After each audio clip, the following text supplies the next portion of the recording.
ചക്കയിൽ നിന്നുള്ള മൂല്യവർദ്ധിത ഉൽപ്പന്നങ്ങൾ ഉണ്ടാക്കുന്നതിന് കർഷകർക്ക് പരിശീലനം നൽകി. കുണ്ടറ കൃഷിഭവന്റെ നേതൃത്വത്തിലാണ് പരിശീലനം നൽകിയത്. ആത്മ പദ്ധതിയുടെ ഭാഗമായാണ് പരിശീലനം നൽകിയത്. കുണ്ടറ കൃഷിഭവന്റെ നേതൃത്വത്തിൽ ആത്മ പദ്ധതിയുടെ ഭാഗമായി ചക്കയിൽ നിന്നുള്ള മൂല്യവർദ്ധിത ഉൽപ്പന്നങ്ങൾ ഉണ്ടാക്കുന്നതിനായാണ് കർഷകർക്ക് പരിശീലനം നൽകിയത്.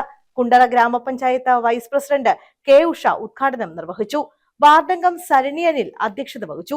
ഗ്രാമപഞ്ചായത്ത് അംഗങ്ങളായ ഐ തോമസ്, കീർത്തി രാധാകൃഷ്ണൻ, കൃഷി officer B Binisha, CDS vice chairperson Charlotte Nirmal, കൃഷി അസിസ്റ്റന്റ് ലീജ, മുൻ ഗ്രാമപഞ്ചായത്ത് അംഗം ജി അനിൽകുമാർ, CDS അംഗം Gracy Shaji, agri resource person Soumya, CDS മുൻ chairperson Rasheeda Beebi, KM Philip, വൈറോയി, പരിശീലക ചിറക്കര രാജി എന്നിവർ പങ്കെടുത്തു.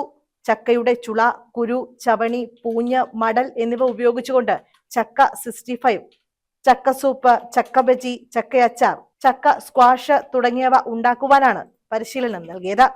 News bureau, Kundara.